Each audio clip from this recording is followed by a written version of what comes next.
La première fois que les roses sont apparues, j'étais sur le point de partir au travail. J'étais un peu en retard, alors je suis sorti précipitamment de mon appartement et j'ai claqué la porte, manquant de piétiner le magnifique bouquet de fleurs posé sur le paillasson derrière moi. J'ai cligné des yeux, surprise par ce cadeau mystérieux, jetant un coup d'œil dans le couloir comme si je m'attendais à voir quelqu'un m'attendre. Mais j'étais seul. Je me suis accroupi, j'ai ramassé les roses et j'ai cherché une étiquette ou un mot, mais il n'y avait rien. Celui qui les avait laissées là voulait clairement rester anonyme. Les fleurs étaient douces et parfumées. Au moins une douzaine d'entre elles avaient des pétales rouge sang et des tiges feuillues. Sachant que j'allais de toute façon être en retard au travail, j'ai déverrouillé mon appartement et je suis rentré pour les mettre dans l'eau. Si seulement je savais de qui elles venaient. La deuxième fois que les roses sont apparues, le crépuscule tombait déjà dehors. Je me détendais dans mon appartement après une longue journée de travail quand j'ai entendu quelqu'un frapper à la porte. C'était plutôt comme un grattement, comme des doigts qui raclaient le bois. Alors j'ai d'abord regardé par le judas. Au bout du couloir, j'ai aperçu une ombre disparaître au coin, un mouvement rapide, puis l'immobilité. Avec un froncement de sourcils, j'ai déverrouillé la chaîne et ouvert la porte, puis je suis sorti. Le couloir était vide, mais un autre bouquet de roses était posé sur le paillasson. Cela ne faisait que quelques jours depuis le dernier. Je savais que la Saint-Valentin approchait, mais je ne voyais personne et je n'avais aucune idée de qui pouvait me laisser ces roses. J'étais à la fois ravi et déconcerté par leur apparition, surtout après avoir vu cette ombre mystérieuse. Quelqu'un ne voulait clairement pas que je les voie. Mais pourquoi ? Chassant ces pensées, je me suis baissé pour ramasser les roses, grimaçant lorsque je me suis piqué le doigt sur une épine. Le sang a immédiatement jailli, tachant une partie de la tige de rouge. « Super !» ai-je murmuré entre mes dents, essayant de ne pas me concentrer sur la légère douleur dans mon doigt. Au moins, l'épine ne s'était pas enfoncée dans ma chair. Cela aurait été douloureux. Jetant un dernier regard dans le couloir, je me suis dépêché de rentrer dans mon appartement et j'ai verrouillé la porte, en prenant soin de ne plus toucher d'épines. Ces roses sentaient moins bon que les précédentes. Certaines pétales étaient déjà fanées, mais elles sentaient toujours bon. Je les ai mises dans le même vase que les autres après avoir coupé certaines tiges, et je les ai posées sur le buffet de mon salon salle à manger ouvert. Elles ajoutaient au moins une touche de couleur à mon appartement autrement terne, mais je restais troublé de ne pas savoir de qui elles provenaient. J'aurais aimé qu'elles laissent au moins un mot. Une semaine avant la Saint-Valentin, j'ai reçu mon 3e bouquet. J'étais au travail quand Mary, l'une des administratrices du bureau, est venue me voir avec les roses.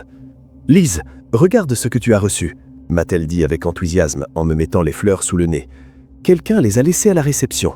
Ton nom est écrit dessus. » Je les ai rapidement prises des mains de Mary et j'ai cherché l'étiquette, mais la seule chose qui était écrite était « Elisabeth » en lettres majuscules.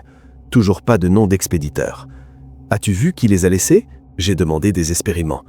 Mary a secoué la tête en haussant les épaules, sans comprendre. Je n'ai rien vu. Quand je suis revenu de ma pause, elles étaient là. Quelqu'un a vu qui les a laissées ? Mary fronça les sourcils. Non, je ne crois pas. Pourquoi ? Je soupirais en posant les roses sur mon bureau. Les pétales étaient froissés et brunissaient sur les bords. C'est le 3e bouquet que je reçois cette semaine. Je veux juste savoir qui les laisse. Oh, c'est romantique, dit Mary. Mais je haussai les épaules. Peut-être, à moins que ce ne soit un harceleur, mormonnai-je. S'il savait où j'habitais et où je travaillais, ça devait être quelqu'un qui me connaissait. Mais qui ? Je jetai un regard vague à travers la pièce. Ça ne pouvait être aucun de mes collègues. Aucun d'eux ne s'était jamais intéressé à moi et la plupart étaient déjà mariés. Qui d'autre cela pouvait-il être ? Mary est partie et j'ai regardé les roses. Elles dégageaient une odeur légèrement putride, comme si elles avaient été laissées dans un entrepôt sombre pendant un certain temps. J'ai hésité une seconde avant de les jeter à la poubelle. Je n'avais pas besoin d'autant de roses, surtout d'un inconnu. J'espérais juste qu'il se dévoilait bientôt. Quelques jours plus tard, j'ai été réveillé en sursaut au milieu de la nuit par quelqu'un qui frappait à la porte. Je me suis assis dans mon lit, les yeux embrumés et encore à moitié endormi, fixant l'obscurité de ma chambre. Dehors, le croissant pâle de la lune argentait le rebord de la fenêtre, des ombres rampant le long des murs. L'appartement était désormais silencieux, mais l'écho des coupes résonnait dans mes oreilles. Y avait-il quelqu'un à la porte? Je repoussai les couvertures et sortis du lit, allumant une lampe en passant. Il était un peu plus de minuit, bien trop tard pour recevoir une visite, à moins que ce ne soit d'une urgence. Peut-être qu'un de mes voisins avait besoin d'aide. Réprimant un bâillement, j'allumai la lumière dans le couloir et m'approchai de la porte, jetant un coup d'œil dans le Judas. Le couloir était vide. Une sensation étrange me nouait l'estomac. Un mélange de peur et d'appréhension. Qui avait frappé? Avais-je rêvé? Mais une partie de moi savait que lorsque j'ouvrirais la porte, quelque chose m'attendrait sur le paillasson. Comme toutes les autres fois, je déglutis, figé, la main sur la poignée. Je pouvais attendre le lendemain matin pour vérifier. Il était tard et je devais travailler tôt le lendemain matin. Finalement, je cédai et ouvris la porte. Comme prévu, un bouquet de roses était posé sur le paillasson. Cette fois-ci, les roses étaient à moitié fanées. Certaines étaient flétries et recroquevillées, leurs pétales bruns se détachant lorsque je ramassais les fleurs sur le sol. Elles dégageaient une odeur âcre et piquante, comme celle de la vieille terre et des racines. Comme les précédentes, elles finirent directement dans la poubelle. Pourquoi me laissait-il des roses pourries?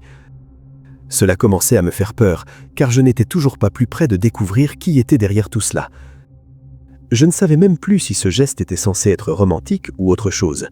Je me suis retiré dans l'appartement, j'ai verrouillé la porte et j'ai mis la chaîne de sécurité. L'idée que quelqu'un puisse venir chez moi au milieu de la nuit ne me plaisait pas du tout. Je devrais peut-être installer une caméra ou quelque chose.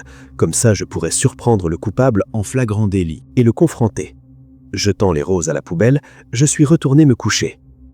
Le mercredi suivant, c'était enfin la Saint-Valentin. Je n'avais pas reçu de bouquet de roses depuis cette livraison nocturne quelques jours auparavant, et j'espérais que toute cette comédie était enfin terminée. Je me trompais. Lorsque je suis rentré chez moi l'après-midi, après avoir passé toute la journée à me plonger dans mon travail, j'ai senti que quelque chose n'allait pas. La porte de mon appartement était entr'ouverte, et des ombres se dessinaient dans le couloir.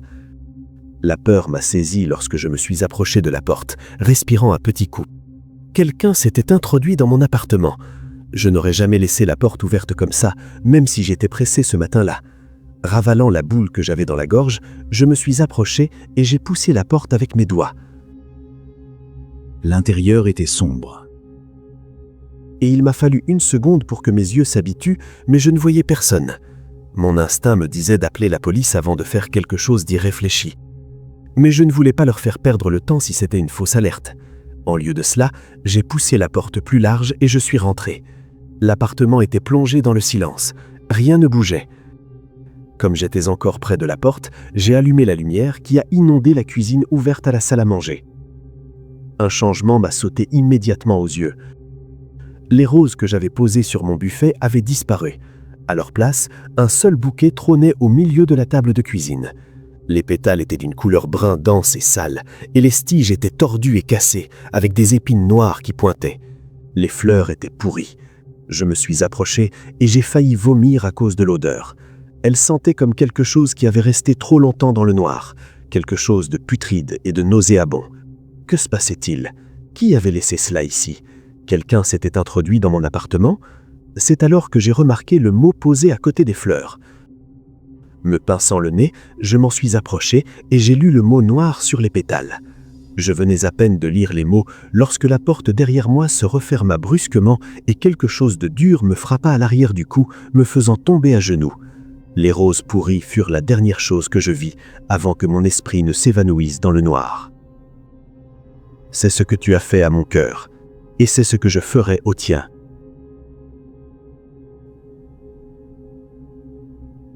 Je m'appelle Johan, j'ai 28 ans et je viens de sortir d'une relation qui a duré 3 ans. Les choses se sont plutôt mal terminées, alors j'avais prévu de rester célibataire pendant un certain temps. Mais ensuite, j'ai rencontré Laurie dans un bar gay. Elle était un peu plus âgée que moi, mais elle était absolument magnifique. Nous nous sommes tout de suite bien entendus. Après notre deuxième rendez-vous, j'ai su que je commençais à éprouver de vrais sentiments pour elle. J'ai fait mon coming out quand j'étais adolescente, donc je n'avais jamais fréquenté que des femmes. Mais Laurie venait d'une famille assez religieuse. Elle avait épousé un homme nommé Tom, et ils étaient ensemble depuis 3 ans avant qu'elle ne lui avoue finalement qu'elle était lesbienne. Elle m'a dit que j'étais sa première vraie petite amie, donc elle voulait vraiment prendre son temps. Nous nous fréquentions depuis environ 1 mois quand la Saint-Valentin est arrivée. Je voulais que cette journée soit spéciale. J'espérais que nous allions enfin passer à l'étape suivante dans notre relation. J'ai donc envoyé des fleurs à l'agence immobilière où elle travaillait et réservé une table dans son restaurant italien préféré. Tout s'est très bien passé au début. Nous sommes arrivés au restaurant et avons dégusté un excellent repas. Mais au moment de partir, L'humeur de Laurie a complètement changé. Elle avait l'air terrifiée. Elle m'a attrapé par le bras et m'a pratiquement traîné jusqu'à la voiture. Une fois dans la voiture, elle a verrouillé toutes les portières. puis a pointé du doigt le côté du parking. Elle désignait un homme qui se tenait seul près du bâtiment. Cet homme, mon ex-mari, qu'est-ce qu'il fait ici? Il nous suit. Elle avait l'air terrifiée. Elle a démarré la voiture et s'est mise à rouler, mais quelque chose n'allait pas.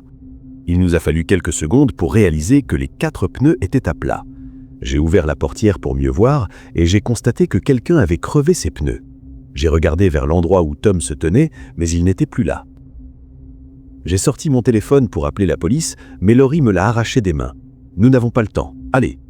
Avant que je puisse protester, elle a bondi hors de la voiture et s'est mise à courir vers la rue. Je n'avais d'autre choix que de la suivre. Nous avons couru aussi vite que possible. Laurie regardait sans cesse par-dessus ses épaules pour voir si Tom nous poursuivait. Si c'était le cas, nous ne le voyions pas. Finalement, Laurie a tourné dans une rue latérale et je l'ai suivie. Je commençais à avoir très peur. Je n'avais jamais vu Laurie aussi bouleversée. Et nous étions maintenant dans une rue résidentielle sombre sans personne à proximité. Cela ne semblait pas sûr. Elle m'a conduit vers une maison à 2 étages au bout de la rue. Je pensais qu'elle allait frapper à la porte et demander de l'aide, mais au lieu de cela, elle a sorti une clé et s'est précipitée à l'intérieur. Je l'ai suivie. Elle m'expliquait que c'était l'une des maisons que son agence immobilière essayait de vendre. Elle pensait que c'était l'endroit le plus sûr pour nous. Elle a verrouillé la porte derrière elle et m'a dit de vérifier les autres serrures. Pendant que je faisais le tour de la maison, Laurie m'expliquait que Tom l'avait suivie toute la journée. Elle l'avait aperçu devant son bureau, puis encore une fois lors d'une visite libre. Il lui avait dit qu'il voulait se remettre avec elle, mais elle avait refusé. Elle craignait qu'il ne devienne violent, et vu que les pneus de sa voiture avaient été crevés, elle avait raison. Après avoir vérifié toutes les serrures, je suis retourné dans le salon et j'ai serré Laurie dans mes bras. Je détestais vraiment que nous soyons coincés dans une telle situation. J'avais peur, mais je ne pouvais pas imaginer à quel point elle devait avoir peur. Elle a pris son téléphone et appelé la police. Je ne pouvais entendre que sa partie de la conversation, mais il semblait qu'il nous demandait de rester là où nous étions et d'attendre l'arrivée d'un agent. Elle a mis fin à l'appel et m'a assuré que tout allait bien se passer. Elle est allée dans la cuisine et est revenue avec un verre de vin. Elle ne buvait pas, donc je savais que c'était pour moi. Elle me l'a tendu en me disant que cela m'aiderait à me calmer. Laurie et moi, nous sommes assis ensemble. J'ai bu un peu de vin et enfin je me suis senti en sécurité. C'est alors que j'ai réalisé qu'il y avait quelque chose d'étrange dans cette maison. Si c'était une maison vide qu'elle essayait de vendre, pourquoi y avait-il du vin? Pourquoi il y avait des magazines sur la table et des photos sur les murs? J'ai bien regardé les lieux. Cela ressemblait clairement à une maison où des gens vivaient. J'ai remarqué un crucifix gigantesque sur le mur, ainsi que plusieurs images de Jésus et quotations bibliques encadrées. Puis, j'ai regardé de plus près les photos de famille sur la cheminée, et j'ai eu le souffle coupé. Les photos représentaient toutes Laurie et Tom. Ce n'était pas une maison que Laurie essayait de vendre, c'était la maison de Laurie, celle où elle vivait avec son mari. J'ai commencé à demander ce qui se passait, mais les mots ne sortaient pas de ma bouche. Je me sentais vraiment étourdi. Laurie avait mis quelque chose dans mon verre. On dirait que tu as compris. Un peu trop tard peut-être, elle rit froidement. Puis elle m'a expliqué qu'elle était toujours mariée à Tom. Ils étaient très heureux ensemble. Elle a fait un signe vers le crucifix accroché dans le mur, disant qu'elle et son mari étaient très croyants. Ils se sont donnés pour mission de trouver des femmes égarées, comme moi. Ils voulaient juste m'aider, me remettre sur le droit chemin. Elle m'a expliqué d'autres choses, mais j'entendais à peine ce qu'elle disait. J'étais à 2 doigts de m'évanouir. J'ai entendu la porte d'entrée s'ouvrir, et j'ai vu Tom entrer. Laurie m'avait menti sur tout. Notre relation n'avait jamais été réelle. Rien de ce qu'elle m'avait dit n'était vrai. Toute cette nuit n'avait été qu'un long jeu qu'elle et Tom avaient joué et j'étais leur pion. Je ne pouvais plus garder les yeux ouverts. Je ne pouvais plus bouger. J'essayais de lutter contre la drogue dans mon organisme, mais c'était inutile. Je me suis endormi. Je ne sais pas combien de temps j'ai dormi, mais quand je me suis réveillé, Laurie se tenait au-dessus de moi avec un rouleau de ruban adhésif. Elle était en train de m'attacher au canapé. Tom se tenait à côté, regardant sa femme et souriant en signe d'approbation. Il avait une boîte dans les mains. Je n'avais aucune idée de ce qu'il y avait dedans, ni de ce qu'il comptait faire pour me soigner. « Elle est réveillée ?» a demandé Tom. J'ai rapidement fermé les yeux pendant que Laurie examinait mon visage. Je ne voulais pas qu'il sache que j'étais déjà réveillé. « Non, elle dort comme une souche. Préparez-vous. » Elle était en train d'attacher mon poignet au canapé. C'était maintenant ou jamais. J'ai rapidement levé le bras et frappé Laurie en plein visage. En position assise, je n'avais pas beaucoup de force. Mais Laurie a tout de même été prise au dépourvu. Elle est tombée en arrière et a atterri lourdement sur la table basse en verre. Celle-ci s'est brisée sous son poids. Tom s'est précipité pour me maintenir au sol, mais lorsqu'il m'a atteint, j'étais déjà debout. Mes pieds étaient attachés ensemble, donc je n'étais pas très stable. Mais j'ai réussi à l'attraper par le cou et à le serrer jusqu'à ce qu'il ne puisse plus respirer. Il m'a supplié d'arrêter, mais ses mots ne sortaient à peine. Je n'ai pas arrêté. J'ai continué à serrer jusqu'à ce qu'il perde connaissance et tombe au sol. Laurie s'est relevée. « Nous essayons juste de vous aider. »« Bien sûr, merci beaucoup. » J'ai utilisé toute ma force pour la frapper à nouveau. Mon poing a touché son nez et elle est tombée en arrière sur la table brisée. Cela m'a donné le temps de retirer le ruban adhésif autour de mes chevilles et de m'enfuir. Je me suis caché dans le jardin d'un voisin et appelé la police. Quand ils sont arrivés, la maison était vide. Laurie et son mari devaient s'être enfuis par l'arrière. La police les a retrouvés 2 jours plus tard. J'ai hâte que le procès commence. J'ai hâte de témoigner contre eux. Cela fait plus d'1 mois que tout cela est arrivé et je suis de nouveau célibataire. Je n'ai rien à redire. Lorsque mon ex-petit ami Mike m'a envoyé un SMS pour me demander si je voulais bien passer chez lui pour discuter, j'ai essayé de ne pas trop y penser. Nous avions rompu 3 ans auparavant, alors j'étais curieuse de savoir de quoi il s'agissait. Peut-être voulait-il prendre de mes nouvelles, ou peut-être que les choses ne s'étaient pas arrangées avec son ex-femme, avec qui il était retourné après avoir rompu avec moi. Mike et moi nous sommes rencontrés au lycée et avons eu une relation intermittente depuis lors. Nous nous connaissons donc depuis environ 20 ans et avons passé 11 ans ensemble. Pendant l'une de nos périodes de séparation, il a rencontré Hailey. Ils sont tombés amoureux, se sont mariés et ont eu 2 enfants. Malheureusement, Hailey ne s'est pas avérée être une personne très stable, ni une bonne mère, et Mike a fini par la quitter. Lorsqu'ils sont allés au tribunal, Hailey a perdu la garde de ses enfants car, à l'époque, elle était profondément dépendante. Après l'avoir quittée, Mike et moi nous sommes retrouvés et avons repris notre relation. Lorsque je suis revenu dans sa vie, les 2 enfants de Mike avaient environ 3 et 5 ans. Il avait du mal à subvenir à leurs besoins et à être un père présent, alors je suis intervenu pour l'aider. Cela m'a fait plaisir. Jamais Mike, donc aimer et prendre soin de ses enfants, était facile. Pendant 6 ans, j'ai aidé à élever ces 2 enfants. Je m'assurais qu'ils aient de beaux vêtements à porter à l'école, je leur préparais leur déjeuner, je les aidais à faire leurs devoirs, je les réconfortais lorsqu'ils faisaient des cauchemars et j'essayais d'être là pour eux autant que possible. Lorsque leur mère a appris que j'avais pris le relais alors qu'elle ne pouvait pas le faire, elle a commencé à m'envoyer des messages horribles et haineux. Elle est même allée jusqu'à menacer ma vie pour avoir élevé ses enfants. Mike m'a dit de ne pas m'inquiéter pour elle et qu'elle ne nous importunerait pas conformément à la décision du tribunal. Hailey ne nous a posé aucun problème jusqu'à il y a 3 ans, lorsque Mike a décidé de se remettre avec elle afin que ses enfants puissent retrouver leur vraie mère. Son départ m'a brisé le cœur, mais je suppose que je peux comprendre qu'il ait voulu réunir ses enfants avec leur mère biologique. Quand il m'a dit que nous devions rompre, il a insisté sur le fait qu'il ne voulait pas vraiment se remettre avec Hailey, mais que cela semblait être la bonne chose à faire pour ses enfants. Apparemment, Hailey avait fait beaucoup d'efforts pour se désintoxiquer afin de pouvoir réintégrer la vie de ses enfants. Il m'a été difficile de le laisser partir, lui et ses enfants, mais je ne tiens pas à rester là où je ne suis pas désiré. Alors quand il m'a envoyé un SMS à l'improviste il y a quelques semaines pour me proposer de discuter, j'ai été surprise.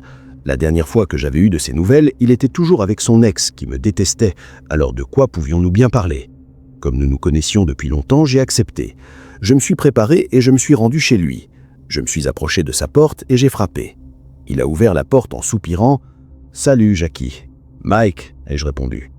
Il m'a invité à entrer et m'a proposé de m'asseoir à sa table de cuisine. « Tu aurais une cigarette à me passer ?» m'a-t-il demandé. J'ai vérifié mon paquet et en effet, je n'en avais plus. Il m'en restait que 2. « Ça te dérange si je vais au magasin du coin pour acheter un nouveau paquet ? » ?»« Non, fais ce que tu as à faire, » m'a-t-il répondu. Je me suis précipité dehors et j'ai marché jusqu'au magasin. J'ai acheté 2 paquets et je suis retourné chez lui. Cette fois, j'ai frappé doucement et j'ai ouvert la porte moi-même. Je suis entré dans la cuisine et j'ai vu que Hayley avait rejoint Mike à la table. Elle m'a lancé un regard noir, comme un lion traquant sa proie. « Tiens, mais c'est la femme qui a essayé de me remplacer », a commencé Hayley. « On peut éviter ça, s'il te plaît ?» j'ai dit. Mike a dit « Tu peux t'asseoir et discuter avec nous, s'il te plaît ?» « Absolument pas. Pas avec cette salope dérangée », j'ai répondu en reculant. Je me suis dirigé vers la porte et j'étais presque arrivé quand une main m'a saisi par les cheveux et m'a tiré en arrière. Hayley a enroulé son autre bras autour de mon cou et m'a traîné dans la cuisine. D'une main, j'ai tiré son bras vers le bas qui m'étranglait pour que je puisse respirer, et de l'autre, je lui ai donné un coup de poing au visage. Elle a reculé sous le coup. Avant que je puisse réagir, elle m'a attrapé le bras et m'a projeté de toutes ses forces sur le canapé. Elle m'a chevauché et m'a serré la gorge avec ses mains, m'empêchant complètement de respirer. Je luttais pour respirer et essayais de repousser son visage pour l'éloigner, mais elle était plus forte. Plus je me débattais, plus elle me serrait fort. Je ne pouvais même pas penser à Mike qui se contentait d'observer la scène. Il restait là, à regarder son ex-femme dérangée en train de me tuer. J'ai vraiment cru que c'était fini. J'allais mourir aux mains d'une mère qui m'en voulait de m'être interpellé alors qu'elle n'était pas apte à s'occuper de son enfant. Alors que je commençais à voir noir, j'ai entendu Mike dire « Lâche-la, Hayley. » Hayley a obéi à son ordre et l'air a repris possession de mes poumons. Elle s'est dégagée de moi et m'a craché dessus alors que j'étais allongé là, haletant. Elle a mis la main dans ma poche pour prendre mon téléphone. « Je te le rendrai après que tu nous auras parlé. Je ne veux pas que tu m'enregistres ou quoi que ce soit, » elle a dit avec mépris. Ils se sont rassis à la table de cuisine et m'attendaient. Lentement, je me suis levé et je me suis approché, en me tenant la gorge. Elle m'avait serré la gorge si fort que ma voix était rauque. « Qu'est-ce que vous voulez ?» Hayley s'est lancée dans un monologue furieux, demandant qui me donnait le droit d'élever ses enfants pendant ses 6 ans. Je n'arrêtais pas de regarder Mike pour lequel j'avais besoin d'aide, mais il restait là silencieux. Il avait laissé m'étrangler, et maintenant, il la laissait me mettre en pièces verbalement. Je suis resté assise là pendant 40 minutes à l'écouter répéter sans cesse à quel point j'avais eu tort d'élever ses enfants à sa place. Je l'ai exhorté à comprendre que je ne faisais qu'aider Mike. Je n'ai pas essayé d'obtenir la garde de ses enfants. Je suis simplement intervenu lorsqu'ils avaient besoin d'aide. Hayley n'arrêtait pas de m'interrompre avec ses absurdités. Une fois qu'elle s'est calmée, j'ai dit « D'accord, je peux partir maintenant ?» Les deux ont hoché la tête et Hayley m'a rendu mon téléphone. Avant de partir, je me suis tourné vers Mike et je lui ai dit « Ne me contacte plus jamais ». J'ai secoué la tête en direction de Hayley et je suis parti. Dans les jours qui ont suivi, des ecchymoses sombres sont apparus autour de mon cou. J'ai dû utiliser du fond de teint pour les couvrir avant d'aller au travail pour que personne ne me demande ce qui m'était arrivé. Je m'attendais à ce genre de comportement de la part de Hayley, mais j'étais troublé que Mike ait laissé Hayley m'attaquer. Il restait là à regarder Hayley m'étrangler pendant au moins 3 minutes. Il m'a vu lutter pour respirer, essayer de la repousser et il aurait pu intervenir à tout moment. Pourquoi a-t-il attendu aussi longtemps? C'est un homme que je connais depuis notre adolescence. Je l'aimais à un moment donné et il m'aimait aussi. Je lui faisais confiance pour venir chez lui lorsqu'il m'a demandé de venir discuter. Cela montre bien qu'on ne connaît jamais vraiment quelqu'un.